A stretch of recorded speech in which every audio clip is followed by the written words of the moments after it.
Southpaw, and he was short. You know, I told you I like fighting taller fighters. I like going to the body. It's harder to go to their body because they're so short. You got to get down to get it, and then when you do, their head kind of in the way.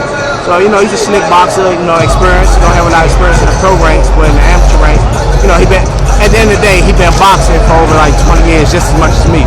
So, you know, he have a lot of experience, and they have a great coach. That's another thing. And I know they have a good strategy. They have a good game plan to try to win the fight. Was your game plan to keep the fight on the outside? Nope. I wanted to take it to him, and I did. And then I think after that one round, I spent a lot of energy going forward and throwing him around, and that's when I started feeling it in my hips, and I had to slow down a little bit, just disguise it and try to get to the fight. When did he hit you on the eye? That's I'm not sure. We were bumping heads, and I was getting hit, so I'm not sure what caused it. But that's part of boxing, and I'm gonna wear my hormones. I'm gonna wear them, and I ain't gonna no shades, no nothing. Were you able to see okay?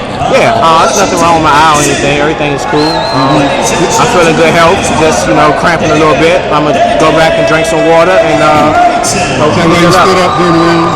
No, I always stand up. But it was hard for me to try to sit down and dig into my body shots. Looked like he could take a punch pretty good. He took some good shots. I wasn't able to get my hook the way I wanted to. You know, he stood in a little crafty little position where it slid off him a lot when I had to change my hooks to uppercuts. How much energy did you draw from fighting near your hometown, near DC? The crowd got me a few rounds. You know, they got into it. They screaming headbangers, and I'm pretty sure I won those rounds, and I can thank them for that. You think it was closer than the score, the 117-111? Were you nervous after the 12th round? I wasn't really. No. After the 12th round, I knew I had it in the bag, but after that 14, I was like. But I expect that a lot of times when you're in your hometown, you know, the judges, and if they from here, they don't want to seem like they being biased. Right. So they kind of sometimes, I'm not criticizing no one, you know, overdo it, you know, giving him rounds or whatever. But I'm pretty sure he won a few rounds. I'd give him three to four rounds, you know, just off of energy alone, and me having to take, really honestly, having to take breaks in between in rounds because I was cramping pretty bad. Would you expect him to go blow to blow with you like he was doing? Yeah, I know he'll fight with heart. I remember from the amateurs. I remember him fighting one of my teammates in the under 19 World Championships in Cuba. He was down 13-1, and that's hard to come back from. First round, down 13-1, and he came back and he won that fight. So I know he had a lot of heart. I knew he wasn't going to lay down, and he was going to be a tough customer. Any blows hurt you? Not really. You know, I didn't really feel any. A few knocked me off balance. And I knew that he was going to think that I was hurt, or maybe the crowd or the judges. He rushed in there a few times, but I was totally okay. And why'd you keep the beard for this fight? Because I always like to keep it, but you know, fighting in New York the last few times, they made me cut it. And it just depends on where I fight. Virginia was nice enough to let me keep it, so I kept it. What are the advantages of fighting at home, or any disadvantages? No disadvantages, because I won't allow no distractions. So, and that would just only be an excuse.